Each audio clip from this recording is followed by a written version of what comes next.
Hey, do you want to come over and make a pot of tea, bring your favorite crystals?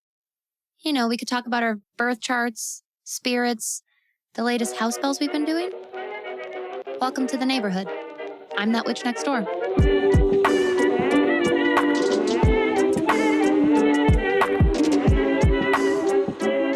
Hey, neighbor. Happy Friday. I am so unbelievably excited to be bringing this episode to you. I don't want to take up too much of your time, but I did want to give you a heads up. This is only part one of a 3-part little mini series that we're doing here on That Witch podcast. This is an idea that I've had for quite some time now, and I was really excited when I started to realize exactly how I wanted to execute it and who I wanted to have this conversation with. So I am beyond thrilled to present to you this beautiful and powerful and I find important conversation between JennySRP and myself. Again, for those of you, if you have not met Jenny yet, she is a dear friend and colleague and teammate of mine. She does so much of our work behind the scenes for That Witch Next Door in all different types of media here in my business, as well as in That Witch School. But Jenny herself is one of my favorite people in my world to talk about astrology with. And I knew that we could have a really in-depth exploration together about Pluto through the generations. And so without further ado, I present this to you. Hello, neighbor. Welcome to a very exciting episode. Quite possibly episodes, probably part 1 of 2 of That Witch podcast. If you've never been here before, welcome. I'm Danny. I'm That Witch Next Door. This is an episode you've already seen when you clicked play. Pluto Through the Generations is an episode that I have had sitting in the back of my mind for a while now. Probably at least a year and a half. I've had this written down somewhere in the ether of my notes on my phone. And I have been waiting and waiting for the right time, for the right guest, for the right conversation to be able to manifest. And that time is now. I'm so excited. If you don't already know, my wonderful, amazing, magical multimedia witch, JennySRP. Jenny, please say hello and introduce yourself for everybody. Hi, everyone. I'm Jenny, and I am, a multimedia editor and fledgling astrologer, I would say, working in mystic traditions for probably about 15 years now. Yeah. Jenny does so much for us, which is why I always call her my multimedia witch, because if she's not helping tutor students in astrology in That Witch School, she's helping make sure our videos look beautiful on social media and bright and clear so everyone can see them and get in on all of the magic that we create around here. Jenny does so much for me in That Witch neighborhood.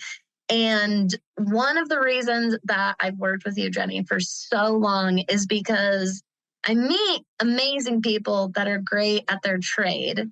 And I can contract them, for help in my entrepreneurial business. But not many of them can fluently speak the language of astrology like you can. And Jenny and I were able to do that with each other from the very beginning of our relationship and just instantly talk our cosmic language with each other.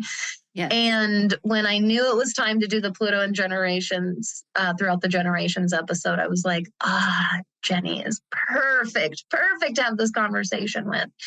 Really, ultimately, where this episode came from is, in a lot of ways, my own personal obsession. I am fascinated by looking throughout history, looking throughout various eras and chapters and periods and seasons of time. Call it the astrologer in me.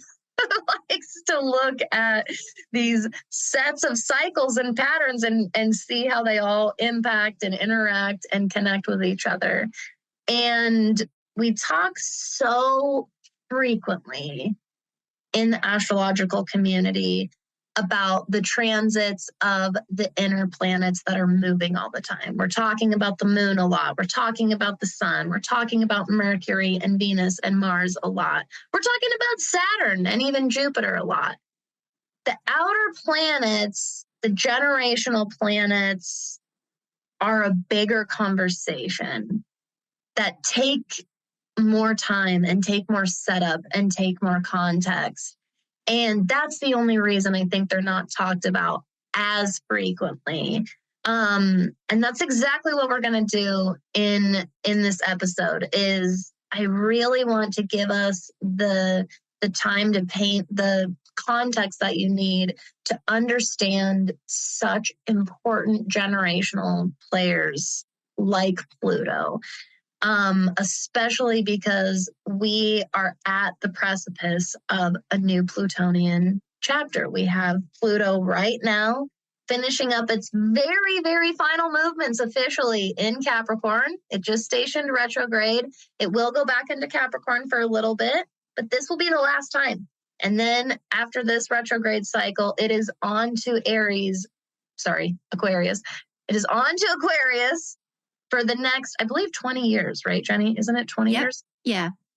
Yeah. This is a long time for a planet to be in a sign. Think about how many babies are going to be born in a 20-year span. And every single one of those babies in those birth charts is going to be a placement of Pluto in Aquarius, which is clearly a common thread, astrologically speaking, throughout all of those babies. And so that's what we're going to talk about. We're going to talk about the role of Pluto throughout the generations and what Pluto was kind of up to during each of these chapters of time. But we're going to talk about how that impacted the children at that time, because those were the people born with Pluto in that sign during that time. And they later on grow up and unleash their impact on the world. So this is going to be a conversation that takes us all the way back to the last time Pluto was in Aquarius, which was the late 1700s. And Jenny, would you paint us a little picture of this chapter back in the late 1700s when Pluto was in Aquarius? What was going on during this time? Well, just before I get into Pluto and Aquarius, we can set up that Pluto was only discovered in 1930 in Arizona, actually. So for the living generations now, Pluto holds a special place in our heart because it was only discovered in 1930 and then downgraded to a dwarf planet in 2006. So the millennials especially have a particular soft spot for Pluto and its role in our cosmos.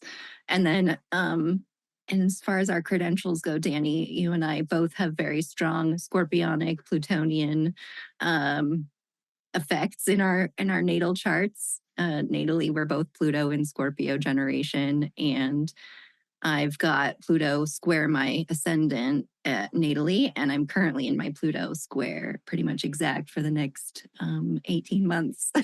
So the Pluto themes are strong. And Danny, I know Pluto, Hades for you is a deity that you work with closely. So we're both very much invested in Pluto and Plutonian themes and archetypes. So we honor Pluto with this episode today, hopefully. Absolutely. That's our aim. So Pluto in Aquarius was about January 1778 to April 1798. So that was another 20-year cycle. And one thing I'll mention about Pluto is there's these periods of time, usually at the beginning and the ends, where it has these really these really strange transition points when it's transitioning from the sign, because it almost always goes retrograde back into the previous sign before it finally moves in. So it has these retrograde cycles that dip between the signs. So there's always a very interesting period of time in those, from what I've discovered in this research, like those transition years are especially like potent and interesting and transformative. So we'll talk about, I've took this from great astrologer Patrick Watson, who I think is just delightful. He says that people with Pluto in Aquarius are utilitarian, defiant, and skeptical as a group. Individuals with aspects from Pluto to more personal planets and points may stand out as their transformational, nonconformists, abstract theorists, and anti-heroes. So that's kind of paints a picture of Pluto in Aquarius themes, which we will be seeing more of in the next 20 years as well. Mm-hmm. But the Pluto in Aquarius, the last Pluto in Aquarius, was a very revolutionary time politically and socially. We had the French Revolution, the American Revolution, forever transforming global politics. There was a huge disruption in social diversity where there were super rich and super poor. The economic diversity caused a lot of tensions, which created modern day concepts of liberalism, partisanship, the elections, and the political compass, which give power back to the people. And, you know, in an ideal world, power back to the people, where we just don't have these. We're taking down the hierarchies of power and who has the right to decide what's done for the masses. We've had the Industrial Revolution, the early years of the new American Republic with the Declaration of Independence in 1776, right before this Pluto in Aquarius. So that was this transition period into this new Declaration of Independence. We had the 1789 American Constitution replacing the Articles of Confederation in America. And then following that, the French were inspired by the American Revolution and had their French Revolution for about a 10-year period where the issues of economic inequality were huge and the aristocracy was taken down by the everyday man, basically. And then art-wise, we had the peak of Mozart concertos and an anti-imperialist world. There are going to be so many very natural full circle moments that we're gonna see as we have this conversation today. And right off the bat, we already have some very, very major ones with the last time Pluto was in Aquarius. And so to give anyone context that needs it, this is 248 years ago. It takes Pluto almost 250 years to return to the same sign it was in, to make one full revolution through the zodiac. And on top of that, it has a very wonky orbital pattern, and it will be in some signs significantly longer than it will be in other signs. And just for context, its home sign of Scorpio is one of the signs it spends the shortest amount of time in, which is around 12, 13 years. And in its opposite sign, or sometimes also known as its detriment, in Taurus, it spends one of its longest periods in, upwards of 30 years. It will stay in Taurus. So there's this very, very weird, not neat and tidy orbital pattern.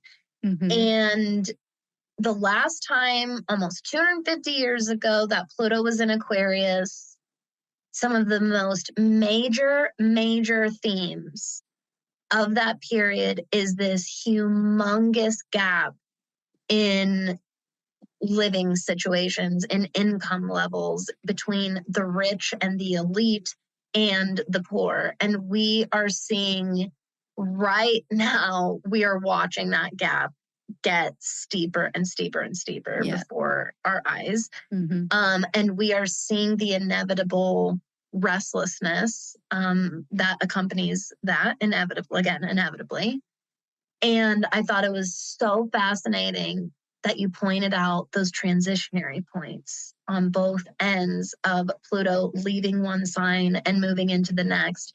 Because of its retrograde patterns and cycles, it almost always does this little dance of, yes, I'm giving you these previews of moving into the next sign, but we still have some work to finish up in the one before we fully move forward. Here's another couple of previews. Here's a little bit more review and practice before finally moving into that sign for good for its next cycle. And this concept itself fits so perfectly into the concept of generations and how we impact each other in the first place. It's not this hard line and this black and white moment of we went from this period to this period. What a generation is and how long a generation is technically semi up for debate in the first place. Some historians, there's wiggle room in the definition, I should say. That's the best way to say it. Like there's wiggle room in what one considers a full generation. And just like Pluto and its chapters in each of the sign and how that's not exactly the same goes for generations. And not each generation is exactly as long as the one before or after it. Some generations are considered a little bit more contained. And this is based on all kinds of factors. And it's really about historians and us looking back at all of those different factors, those social, political, historical factors at the time, and finding a distinction that makes it seem like, okay, I could see where this would be the end of this generation and the beginning of this, because there is no hard black and white threshold where that ends and where that begins. And we are in one of those right now, which is just at the beginning of this conversation you and I are going to have today. That's such important context to keep in mind, is we're in one of those little transitionary periods right now in Pluto. Yeah, the last Capricorn transit will be September 3rd-ish of this year, 2024, until, let's see, around November 20th. So it's just a tiny little 2-month dip back into Capricorn before, November 20th, 2024, it moves into Aquarius permanently. And it's so right over some very, very important events in the American culture, really. Very important. And remember, not that long ago, when Pluto first did cross the threshold into Aquarius for the first time. Again, we've had a retrograde back into Capricorn since then, but it was this big, all right, Pluto's moving into Aquarius now. Like there are all kinds of huge shifts that happen during those transitionary points, because you can see where the forward steps happen and the changes that are coming. And then you watch as a society this natural need for sliding back during the retrograde periods of there's some things we still have to tidy up. There's some ends that still need to be tied up, or these things need to be taken into consideration, or what have you. So during this time, which is very often referred to as like Edwardian Georgian era, we're in ends of Victorian times, if that helps give you like a visual of where we're at. Again, whenever I think Victorian, I think of that huge income gap and classes. Like life is determined during this time by, and this is when was in one of the articles I read too, life at this time is distinguished by two things: class and then gender. And the first thing and the most important thing is the class that you are born into. This is already going to set the tone and set the stage for your way of life. And then your gender is going to basically fill in all the rest of the gaps and that is your life, and that is what you have to work toward. That's how heavily dependent life was based on those two distinguishers. That's how big class was and gender roles and family roles were during this time. Because if you were born into anything above poverty, marriage is wildly important for maintaining your family's and like future generations of your family's well-being. Like, you want to secure what class you do have, even if it's not the tippy top, anything to go to keep your family from going full impoverished and being part of the poor community at this time. And so this is where we see dowries placed on daughters, which is literally, I will pay you to marry my daughter so I can advertise her. Like, if you marry this one, you'll make this much money. And that was basically in exchange for, again, getting to secure your family's legacy. It's so easy for us in our modern eyes to look at that and be like, that's absolutely ridiculous, because it's such a weird way of life. But that was a version of survival at that time and caring for your family. Isn't that so crazy to think about? Yeah. Yeah. And it feels like, in so many ways, the catalyst for Aquarian themes, because it places people in such strict boxes that it would inspire an outbreaking of counterculture. Exactly. During this time, it is absolutely unheard of to marry based on personal preference or matters of the heart at all. I did read that the only exception to that was if you were poor. And if you were poor and if you didn't have any kind of land to your name at all, any kind of fortune at all, you were free to marry whoever you wanted. There you go. So in this situation, the people, the masses, had more freedom than the aristocracy or the elite. Yeah. It was so fascinating to think about it from that way. And another thing that was really fascinating that I read about during this time is that parenting was actually taken very, very seriously.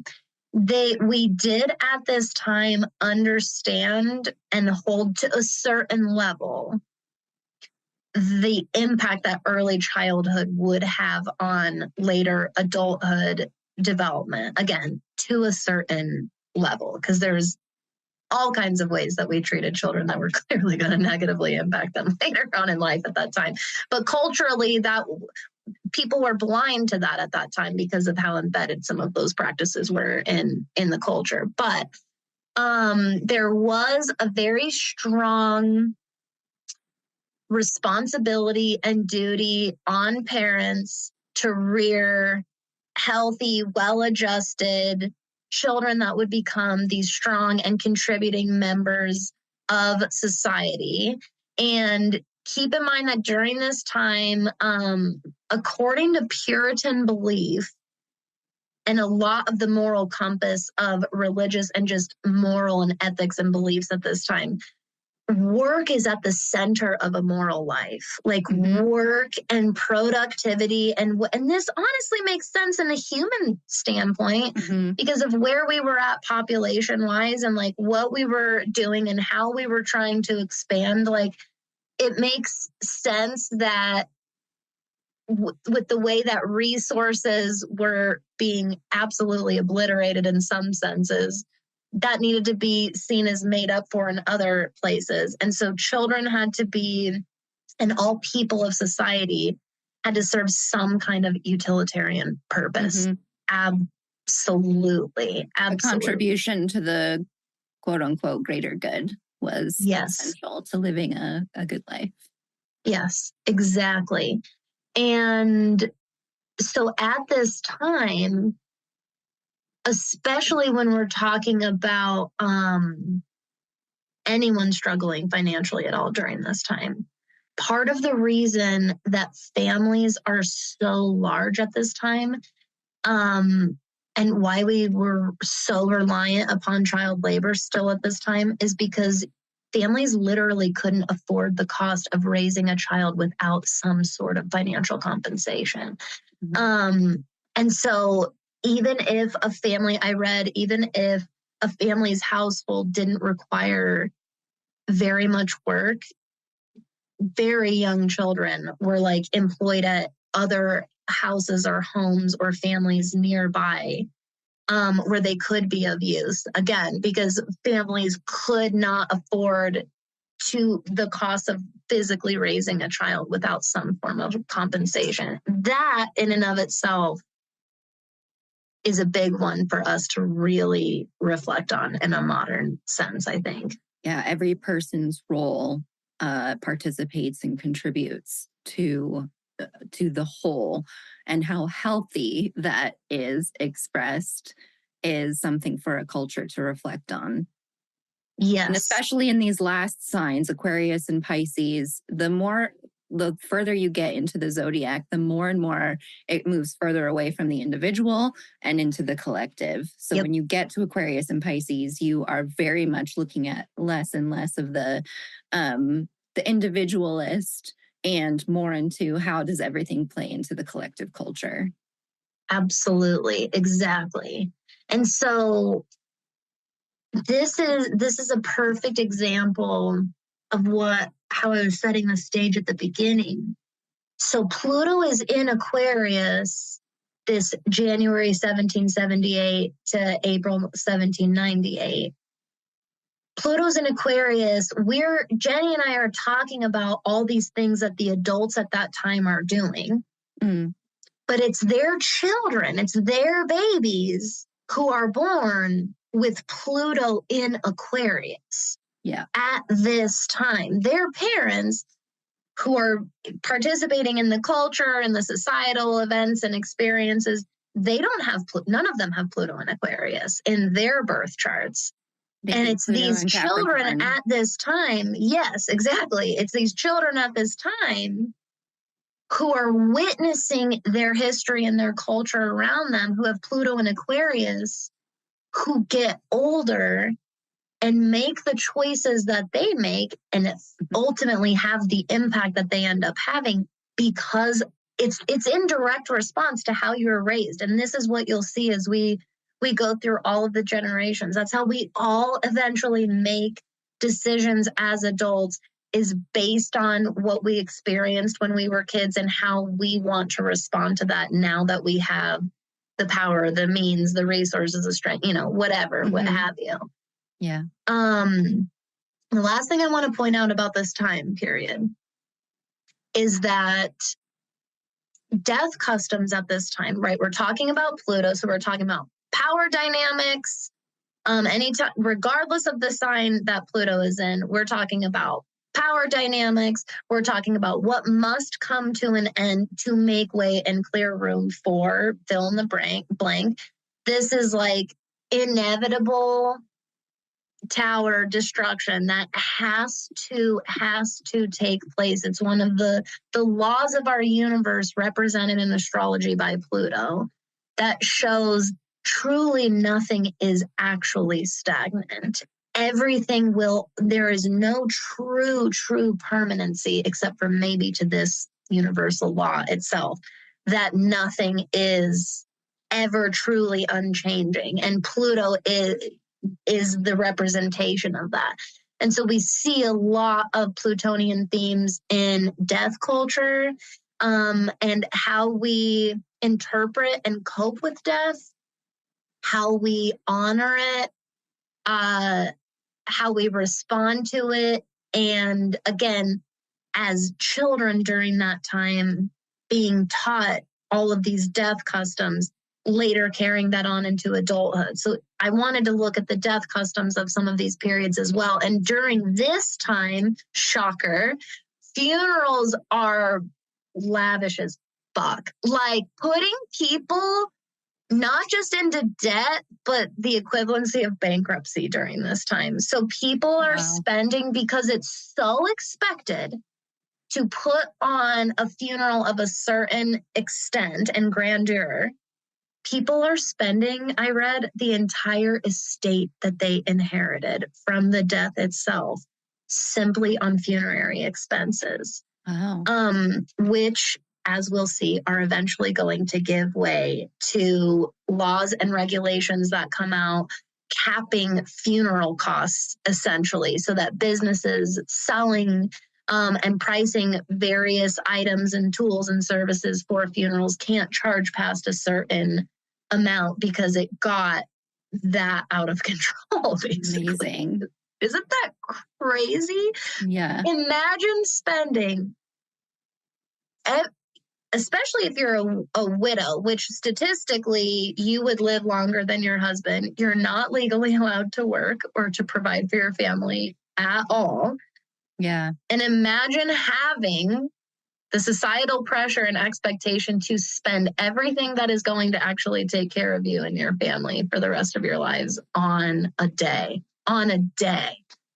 It's wild. That's incredible. And I think that ties in with the Puritanism, right? Because there was the strong religious correlation that there were these beliefs of what happens after you die and how important it is to ascend to heaven, essentially.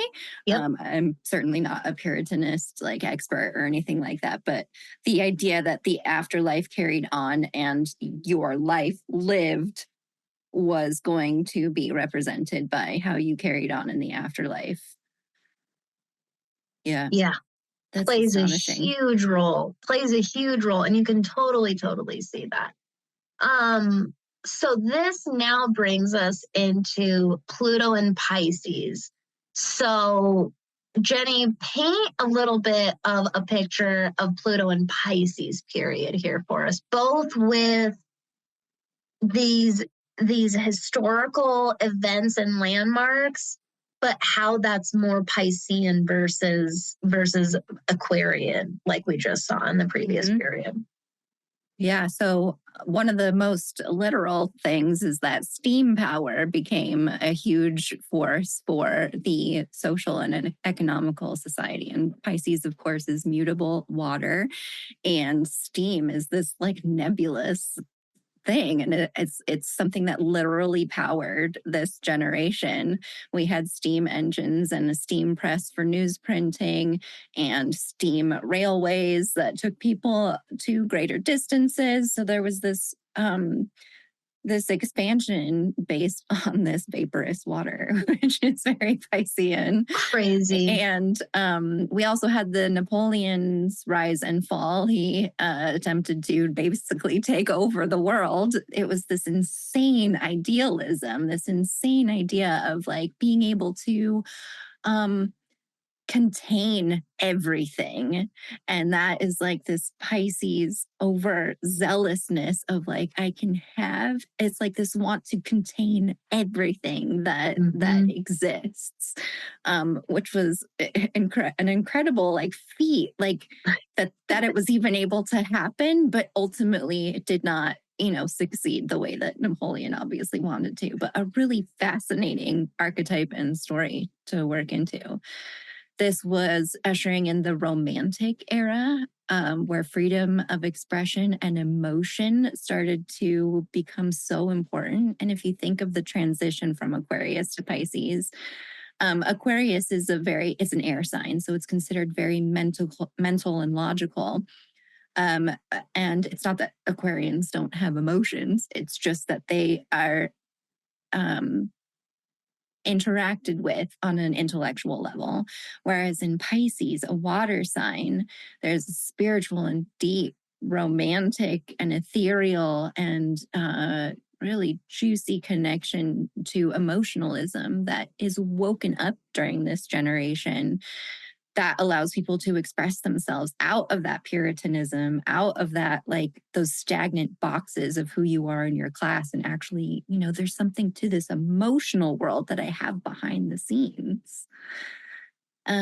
We've got Beethoven's rise in his music, which is considered, it breaks the mold of what art and culture could have been. Beethoven was seen as this huge rebel in the music industry, which ended up becoming sort of the canon for music. So it was like this breakthrough of musical, spiritual movement of, notes on a page, and it became a canon of the industry. And I don't think I said the years actually. So Pluto in Pisces was 1797, 1798 to 1823. And we also had Ireland and Britain make up the United Kingdom. We had the first census of populations, which to me is like a follow through from the Aquarian age, where you actually want to, again, try and get a hold of what like understanding the wholeness of the picture is getting a census of populations and making people count. This is when child labor laws came into action, and I'm sure you'll want to follow up more on that. Let's see. And you say the Custody of Infants Act, steam tug and locomotive on rails, which we talked about. In 1807, the slave trade was abolished in Britain and America. So again, there's this appreciation for the value of a human life that starts to become a conversation of philosophy of who are we as souls. Right. And we had the Regency era in the UK with classicism continuing on from this Pluto and Aquarius, Pluto and Capricorn era. But it became more romantic. There was so much more romance in it. This is when Jane Austen wrote Sense and Sensibility. And there was, by the way, she self-published, which was unheard of as a woman in this time. And then also Mary Shelley wrote Frankenstein and Modern Prometheus. And I don't have Mary Shelley's chart, but she has extremely strong Plutonian themes in her chart. Very fascinating astrology on Mary Shelley. Yeah. So fascinating. We could do a whole episode on Mary Shelley's astrology. I agree.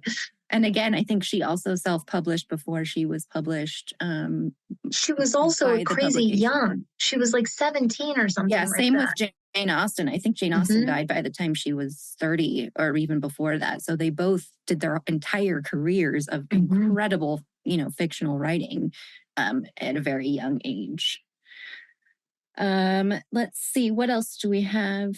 The UK adopts the gold standard for currency, which is wild to think about when you think about pre this era, the different ways that people were able to trade goods and services for currency, and then defining it as the gold currency. In some ways making it fairer for people, and in some ways making it less fair for people. So there's this nebulousness of like, how good is this? But now it continues on because it's worked in some form of another since that time. We had the religious transformation of the Second Great Awakening in the USA, evangelical and Baptist mass conversions. So this was where we had these huge gatherings, these huge religious gatherings where there was like almost a fanaticism that hadn't been seen before, where people were calling in the essence of spirit to, act through them and to be infused with spirit in this way, which in some ways was used to obviously control people, and in some ways was bringing back that essence again of what is our soul and what is our life on earth, contributing to our soul's path, which is really fascinating. And then temperance reform movements to improve family life with reduced or abstained alcoholic drinking, and basically this desire again to Pisces and Neptune can be associated with addictions or overuse of escapism tendencies like alcohol or substances. And to try and realize that that's an issue that needs to be addressed in family life really came into play of like, where do we actually need to temper some of these things that we're trying to use to get through life, but actually they're not actually contributing to the benefit of our well-being. This is so fascinating because so many of these changes taking place are coming from a place, like you said, taking into consideration what happens after we die. Mm.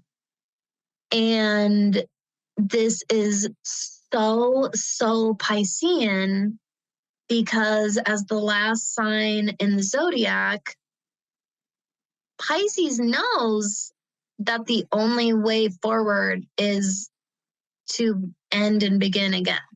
And that it's this inevitable, that is the inevitable next step, is knowing that a final step is the starting over of the new cycle of the next step forward.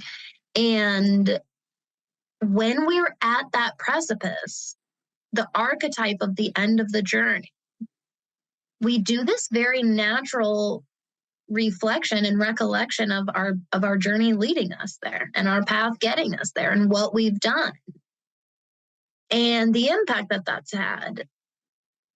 And you obviously make great points in all of these to say, obviously plenty, and you'll see this throughout literally all of human history.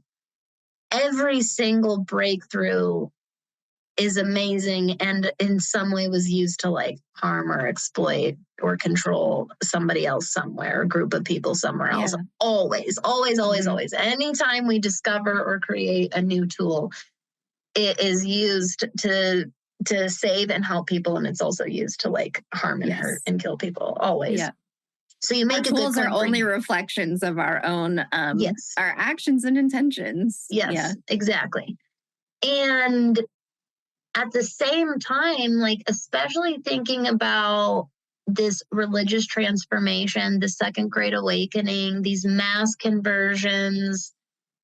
Again, obviously, tons of that was used to harm and control.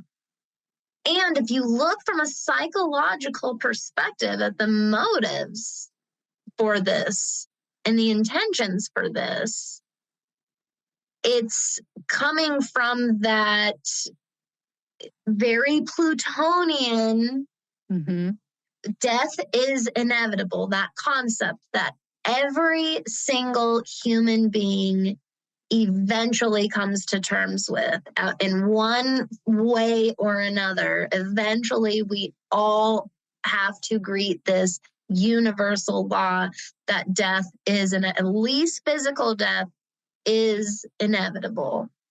And there is this mass concern for the health and welfare of one's soul.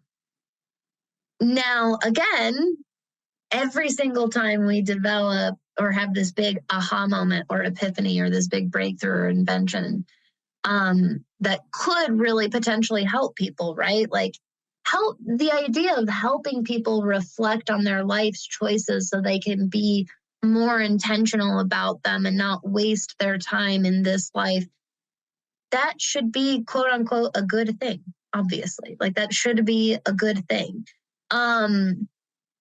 But during this time, and this is also very Pluto and Pisces, ethics is really up for debate during this time. Like our moral compass is all over the fucking place at this time because we have public execution still. Very common at this time. I mean, it is so normal and part of the culture to kill criminals or who have been decided are criminals, right, in front of the masses. And listen, no matter how a part of the culture that is, I would argue that on a psychological level, it does something to us to see another human being killed. It does. Otherwise we never would have gotten away from doing that. Otherwise it wouldn't pose eventually a problem, which again is Plutonian in and of itself.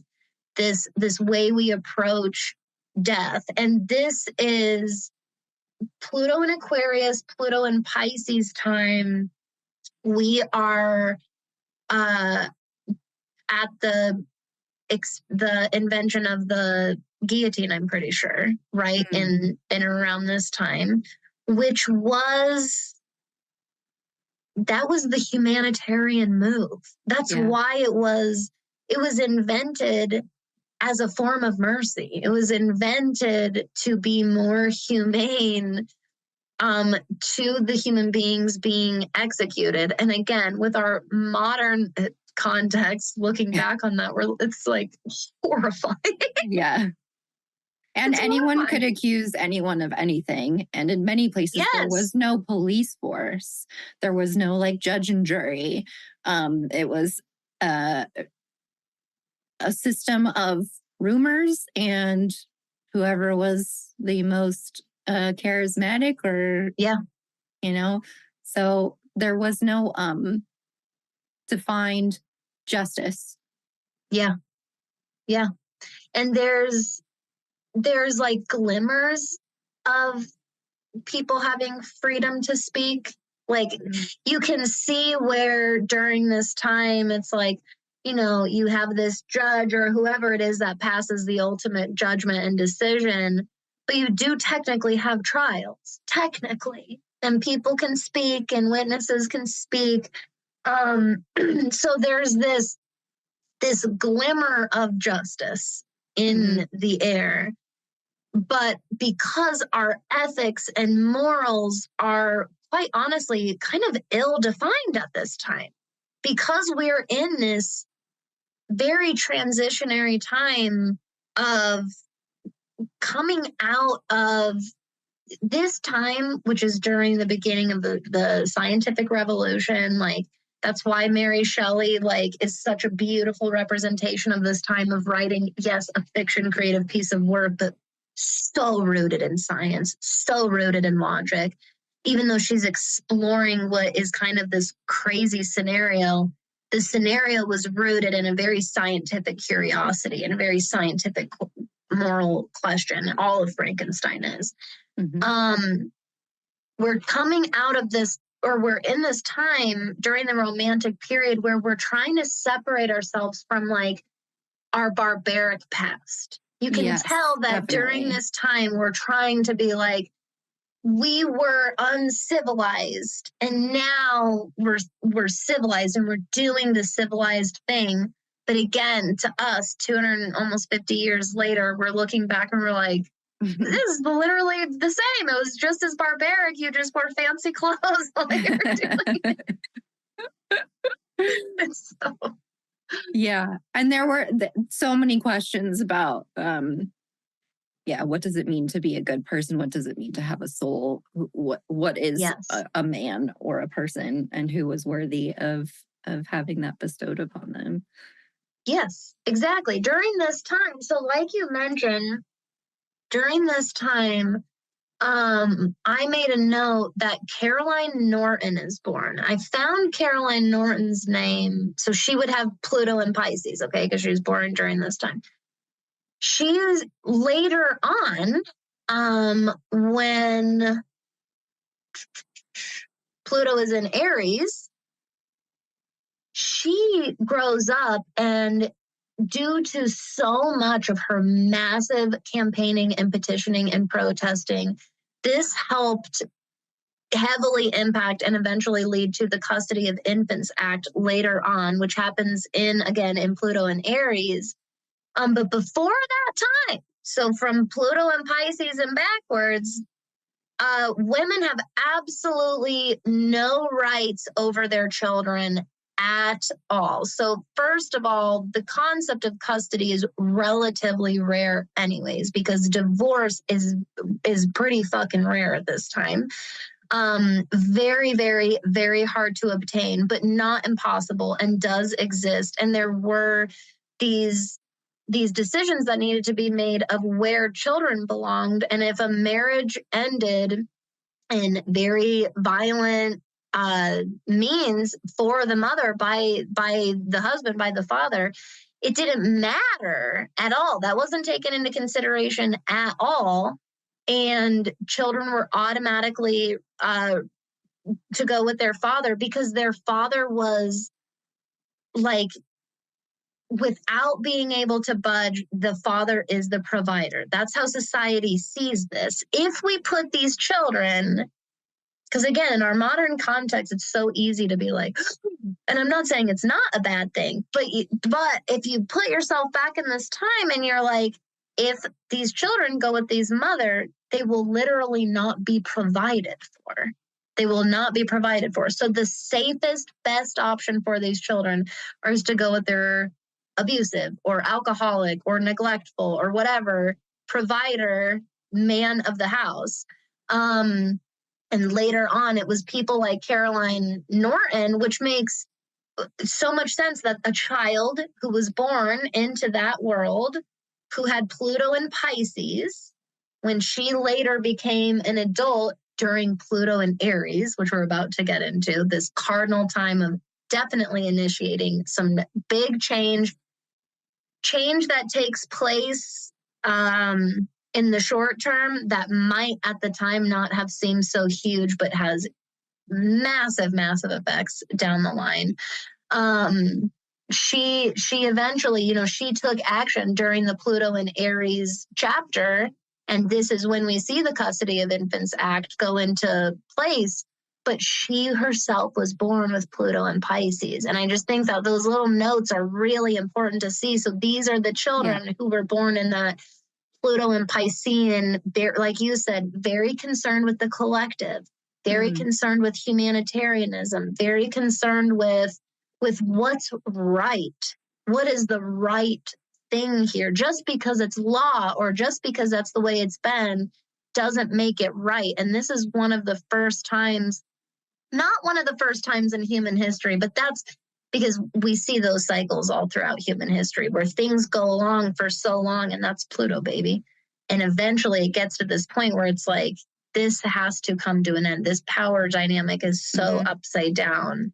Yeah. It has to come to an end, and Pluto does its thing.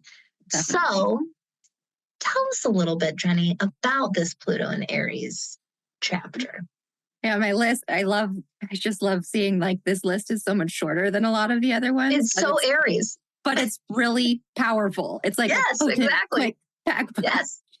So Pluto was in Aries for about 30 years. So this was one of those longer. Again, it's a long time. Yeah, yes. Longer transits from 1822-23 to 1853. And this was the age of the cowboys, of manifest destiny, of rugged individualism. This is the Wild West. It's expansion across the Americas.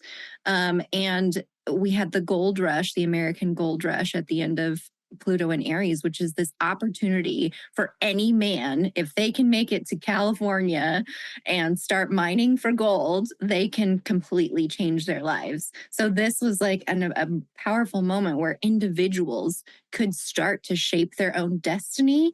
And then that affected the collective, where manifest destiny was like, if you go for it, you can get it, which is like, if you keep moving the state lines more and more west, we can take over that area. And unfortunately, that does not come without consequences. There was the genocide of the Native Americans and the native peoples of many lands where these explorations started taking place and taking over. So there was a focus on the individual conquerors' motives and desires and what they could get out of it. So there were power struggles everywhere because everybody wanted to be top dog, slavery tensions and uprisings and fights for freedom across every level. This is, oh my God, I just have a million connections in my head firing off all at once. So, and this is so Aries, that in and of itself, so it's Aries. This really concise, technically list, but these have huge impacts. Very Aries, hard and fast hitting, but boy, as fuck will you remember it. Like, man, it makes its mark. So here's what's fascinating to me. Thinking about the Wild West, the rugged liberation, the rugged individualism, this expansion, and this inner quest, this inner compass of my fortune is out there. Yes. I have this right to my right, that rugged liberalism and individualism simultaneously with that shadow side of Aries, of the blinders being on, a conqueror, and being entitled. Exactly. Yeah. There's this warrior energy that Aries has that gets it into action. And this is where that cardinal fire energy can be so helpful to any of us who needs it, who need to get that fire lit under our butt. And it breeds impulsivity and this entitled approach that my misfortune matters more than your misfortune. Or I'm not even, honestly, in Aries, it's more, I am not even thinking about your misfortune. I'm not even really taking into consideration the misfortune of others. I'm surrounded by my misfortune and my hardship and my struggles, because man, was it called the Wild West for a reason. Like this is, and even just the Oregon Trail, to all millennials, right? We all walk the Oregon Trail. Just kidding. We know from doing our computer game in our childhood how intense the freaking Oregon Trail was. The Wild West is crazy to think about. It makes a lot of sense why the blinders were kind of on and why. For survival. Yes, exactly. Why we didn't feel connected to our humanity and this concept of others, because when we start a fresh cycle in the zodiac in Aries, exactly, it is all about exploring with the intent to survive, and it is fueled on pure fucking instinct and make your mark as an individual. And craft your destiny and your path as an individual. Exactly. So that's why, again, with that concept of a child who was born with Pluto in Aquarius or Pluto in Pisces, depending on when they were born, becoming an adult and is now living in the Pluto in Aries energy. They're an adult. They have some more power, some more decision-making power, more physical body power, right? They don't have to rely upon adults. Like for adults now, I was born with Pluto in Aquarius, or I was born with Pluto in Pisces.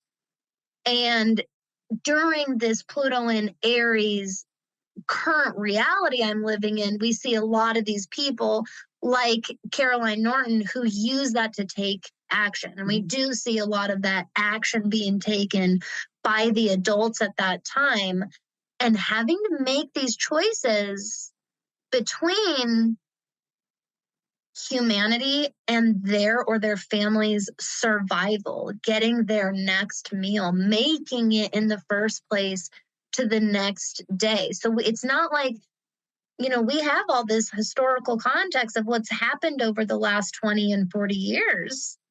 And at the same time, by the time we get into Pluto and Aries and we're in the early to mid 1800s, there were so many people during that time where it's like, yeah, that's all fine and well and good, but I have to just make it to the next day. My family has to just make it to the next day. My ability to be concerned about the impact I'm going to have on my fellow human is so limited. That's almost a luxury at that time, and almost a privilege at that time, to be able to worry about how you're impacting your fellow man. That's how much so many people were living in a state of survival at that time, which is so crazy to think about.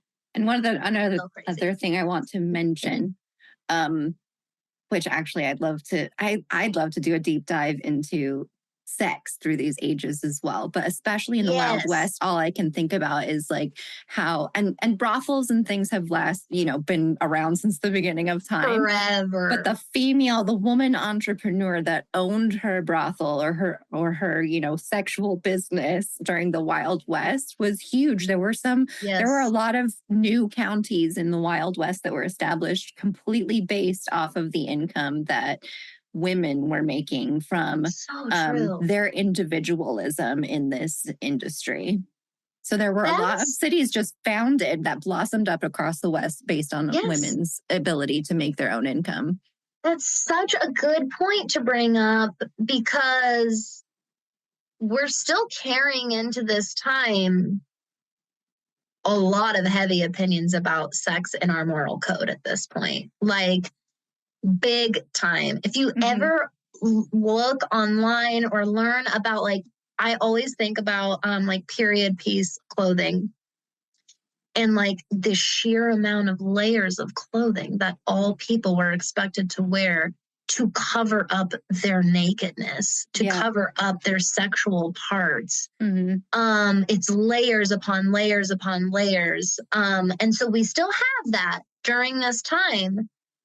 But we start having more and more loopholes during this time. We also start making more exceptions to those rules during these times. And we're like, oh, well, maybe I could look the other way in this case because it's filling this need exactly. And this is getting paid for. And yes, exactly. And this is, and again, that's so Aries of Pluto, because again, it's you only have so much that you can do, and you can either uphold this like perfect ethical code when it comes to sexual beliefs and values at that time, or there's some more money for your next meal again, or there's some financial security here. Maybe we could let loose a little bit on this one. And that's totally Aries to be like, lesser of two evils, go with, does that even really matter? Because we're going off of pure fiery ass instinct at that point. Plus, Aries has plenty of a nice boost in sexual drive and lust in and of itself, being a cardinal fire sign. So we do see this surge in sexual urges, and more people than you would think being okay with that, to put it in few words. Exactly.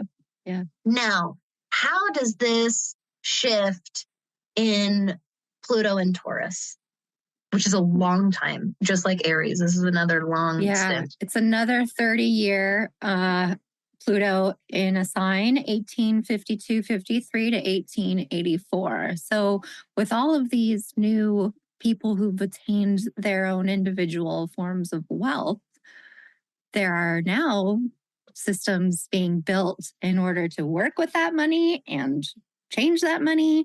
Because before this time, if you think about it, money really sat where it was in the hands of the elite and the people in power, and it didn't really circulate. But when we get into Pluto and Taurus in the late 1800s, this is where we have the New York Stock Exchange. We have regular American banking systems set up. There are people that have personal banking accounts now where they can, start to develop. That's huge. Right? Start to develop their own wealth based on, as we saw, the gold currency that came in, and then the gold rush that followed beyond that. So there are different ways where power is being transferred to people, but also simultaneously in Taurus, there are structures being built in order to like house and contain and make sense and order and even control of some of these new resources. So with that comes the additional extremes in financial disparity, and property and ownership become huge at this time. Who owns land? Who owns property? Who owns things? Following up on Aries individualism, ownership, especially in the personal realm for the masses, becomes a huge thing. Who owns a house? Who owns lands? Who owns a farm? And it's beyond the elite class. It's now becoming something that you can do as a regular individual in the West. We also have Lincoln's Emancipation Proclamation. So there's this freedom for the ongoing slavery and misuse of peoples in the Americas, which is not an easy fix. There's obviously a lot of tensions that continue on for a long time after this, well into, Pluto in Cancer, actually. So for generations still, slavery more and than a misuse. century later. Yeah. Oh yeah, for sure. Yeah. But this is the start of, again, trying to make sure that people have their own freedoms and solemn rights to pursue their own individual path. We have our second industrial revolution, and Taurus is a sign of industriousness, right? Of working and of building and of creating these structures around things that provide for long-lasting systems of income and resources. It's not like an in the moment richness like Pluto and Aries is. Pluto and Taurus is like, okay, now how can we build this and make it last for further generations, for further seasons of hardship. Let's see. Yes, we have the National Banking Acts passed and the New York Stock Exchange, like I said, and the term the bullish market in the sign of the bull, in the sign of the cow. The oh my God, I love it. And we also get a lot of really romantic things come in, like color journalism starts and bringing in actual colors, and actually even the discovery of certain colors with chemical mixes, all things that are very visual and sensual, and the creation of these experiences that you can have with your senses is definitely happening a lot in the Pluto and Taurus age. We have Charles Darwin and Alfred Russel Wallace are both working on their separate theories of evolution at the same time in different parts of the world. So fascinating. Connected consciousness things. And because of the inventions that have come about over the last few decades, Charles Darwin finds out about this during his lifetime, that someone else on the other side of the world is doing the same work. And that's where these connections of like, oh my gosh, there is consciousness that sprouts up in different places in the world at the same time, which just gives me goosebumps. It just, it's that it's Piscean, but it's also the physicalness of these humans being on Earth at the same time, studying the nature of Earth and evolution and the species, which is a very physical, very natural thing. And also then that amazing expansion of spiritual thought. Wow, how are we connected beyond this mortal plane, which is incredible. Charles Dickens is prolific at this time. He writes A Tale of Two Cities, and he as well is writing about the economic disparities between people and the moral compass that comes with that, the moral compass that comes with your financial responsibilities and your gains.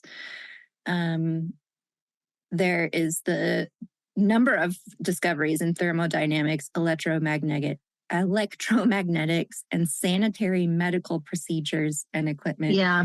And do y'all know that Tauruses really care about their sanitation? Practical sustainability. Yeah. What's going to get us to the long term? And I'll tell you something, tidy, hygiene, sanitation, that paved the way for sustainable living. And these very, very physical sciences coming into a lot of discoveries. The Taurus is the physical material world, and these are very material sciences that ended up evolving huge industries for the culture, which was incredible. We've also got Lewis Carroll's Alice's Adventures in Wonderland and Through the Looking Glass, which is this very romantic and sensual and strange and exploratory series of stories, which is definitely coming from the Piscean and further over Aries and into the Taurus, like this romanticism that continues and this beauty and this like tea parties and animals and Mm-hmm. talking things and strangeness. Yes. Let's see. We have women's suffrage movements in the UK. So women are now, Venus rules Taurus, and setting up your personal power is an important part of Taurus. And the Mm-hmm. women's suffrage movements are coming to the fore. Let's see. We have Francis Galton inquiries in human faculty, coining the term eugenics. So this is one of those dark side discoveries, or one of the dark side things where Taurus is like trying to figure out what's the right thing to be, and anything that doesn't fit into the right things, it's not worth time or investment or working on. And it's this very extreme. Sometimes Taurus, sometimes all the fixed signs can have these extreme black and white views of things that can have these lasting effects on who gets to make a decision about what's right and what's not. We got Robert Louis Stevenson's Treasure Island. Again, another very Taurian riches and how to pursue that wealth for yourself and the adventure that carries on from Pluto and Aries. 1876, Bell patents the telephone, which moves very well into Pluto and Gemini generation after that. Totally. And so there's just a lot of romanticism, these smaller stories of, romantic castles being built and these structures being built that are made for the pleasure of the people that are getting to enjoy them. Yeah. This is so interesting because, like you said, you see the tendrils of the Pluto generations before this, of the Pisces and the Aries curiosity carrying over. And Taurus is where we at least start to try to make sense of our environment. I think that Gemini really takes off in that role, but I think that Taurus begins it by this like slow, methodical, practical experimentation of, I do this, the environment does that. I do this, the environment does that, because that's how ultimately Taurus sets up and builds long-term security, is figuring out its environment at a very base level. This is so Taurian, but all that's necessary. It doesn't have to do the excess here so that it can enjoy the excess here. There's very let's do the practical, simple approach here so that there is time.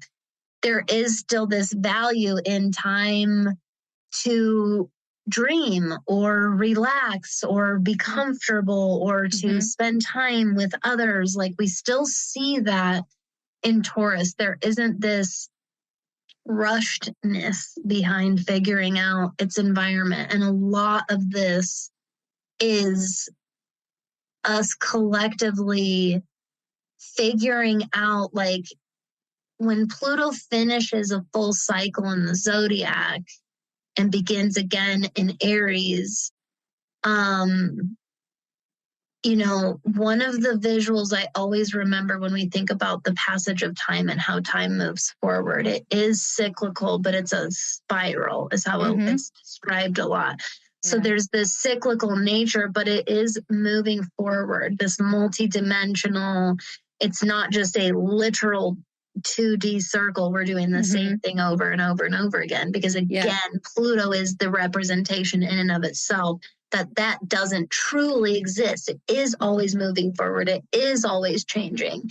And when we get to this point in the spiral, when we're back to a Pluto and Taurus place, I think that we're taking our time to take stock of what has been and these are some of the beginnings of improvements that we see all earth signs make. Earth signs have this natural purpose in improving the physicality around them. And we start to see that in Pluto in Taurus. And I love this inner debate happening of what's practical and what's nonsense, like in Lewis Carroll's works. Like these, we're not totally throwing nonsense away. Yeah. We are still calling it nonsense. We do still know what's practical and logical. We are still calling it nonsense, but we're also not throwing it away in Taurus, which is that's that Venus rulership in Taurus for sure. Yeah. Having that romantic influence, having that but think about the things in life that matter. It's not always about what's exactly practical and purposeful and useful. There's this extra Venetian layer of, but what do you care about? What do you feel connected to? What draws you? What attracts you? That Venetian influence during a Taurus period like this. So when we look at death customs during this time, so remember that before this time, funerary customs are out the wazoo. We're going beyond into debt. We're not going into debt. We're squandering everything we have to even care for ourselves moving forward by spending entire estates on these funerals that are expected. And there's that moral obligation, but what if I don't do this funerary custom? What if I don't do this death custom? It's so easy from a modern context to be like, oh, pish posh, so silly. How could you ever do such a thing? But when it comes to death and the sanctity of death and this deep, deep, deep relationship, this deeply wounded relationship we have with death and have for a very long time, you've got to understand it's not just societal expectations. This is also literal coping mechanisms. You have to understand that this is people grieving. We can sit there and poke at it and say it's stupid and that's such a, why would you make a decision like that? That's so dumb to put your family in financial harm's way like that. But this is, what have you done in the face of grief? What have any of us done in the face of grief? You're literally coping. Can you imagine being a widow at this time? And depending on the situation at hand, how absolutely terrifying that would be. Absolutely terrifying that would be. And on top of that, you have to wear black the rest of your life, number one. That's a real thing. If you're a widow at this time, you literally have to wear black the rest of your life to show that you are in mourning for your husband the rest of your life. But this Pluto and Taurus era, this practicality, business, becoming more for the common man for the first time ever. We are starting to see industries. I love that you pointed out the second industrial revolution, not just from a machinery standpoint, but from a human standpoint. The professional industry is now becoming for everyone, including people of a higher class. Wealth is starting to change, where just like you said, it's starting to move more. We're starting to see a little bit more liquidation in money because we don't just have the aristocracy sitting on funds. And quite frankly, when it is being moved, it's mostly just being moved to either buy more land or to buy things items to fill up a home and continue showing your status. Most of money was spent on items like that. And now we start to see a shift in how money is spent in, well, I could invest in this. I could also use this money to not buy my wife 40 new dresses from French silk makers or whatever. And instead, I could invest this. We could expand this way. We start to really see the business mind expand. And when it comes to death customs, this time period is the birth of the funeral industry.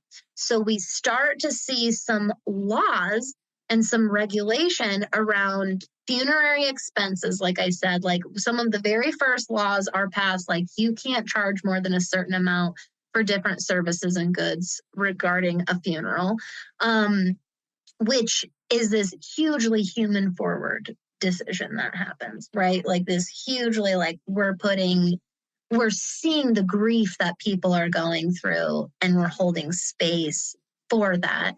And during this time, what I thought was so interesting is we have Lincoln's Emancipation Proclamation, right? But we also have Lincoln's assassination during this time. And President Lincoln, I did not know this until I was doing this research. President Lincoln is embalmed, and many Americans attend the president's funeral. It was this huge deal. And this exposed many Americans to their first embalmed body ever.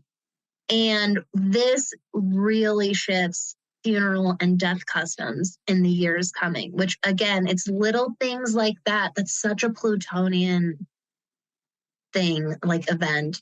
It seems like this simple thing that makes waves in the future and soon for many, many generations to come, embalming a body and that type of a funeral takes precedent in the many years to come. And the Taurian aspect of it, of being preserving some level of aesthetic of the body after death. Like the preservation is very Taurian. And this is not the first time in human history where embalming was a thing, but in terms of like the modern form of embalmment and putting a human's shell on display for a funeral is very Taurian. With this idea and concept of preserving them in a life-like state. That was the purpose of this type of embalming. That was such a good distinction that you made. Because exactly, it's not the first time in human history we're embalming. But the purpose around it and the way it's approached and how it's utilized was very new at that time. And ends up, an entire culture around our death and funerary practices is born from that concept. Which, as a death witch, a follower and learner of Pluto, again, I would say is in a lot of ways this projection of a fear of death. Yes. And trying to stave it off, avoid it at all costs. How can we make this thing that makes us feel terrible? How can we make it? And Taurus does not love discomfort. No. Taurus is like, how can I improve this to be a lot more comfortable? We could make this a lot more comfortable. And that is totally one of the ways we could make when they die, like much more comfortable. Mm-hmm. This is also during this time, by the way, during this Pluto and Taurus and Pluto and Gemini, when we're taking pictures of dead family members in the family freaking photos. And it's this very, very common practice as photography becomes more and more widespread and more available to the common person. One of the most popular and sought out ways to utilize it is to photograph the dead seemingly alive in that preserved state. Oh my gosh. So use this Taurus as a transition too into Taurus as spring, which is new life, opposite Scorpio, which is the death and the ending of the cycle. Yes. Yeah. Amazing. 100%. How do we transition now, Jenny, into Pluto and Gemini? Now we're at we're heading into the turn of the century now. Yeah. 1884 to 1914. So we have another 30-year Pluto cycle. Did you get something valuable out of today's show? Here's how you can help continue to grow our magic. First, you can head over to Apple or Spotify and leave a 5-star rating and review. You can also share a shout out on your social media page and make sure you tag me at thatwitch.nextdoor. And of course, you can just tell a friend that you think would enjoy the show and send them a link to the episode. Thank you so much, neighbor, for your support. I'll see you next time.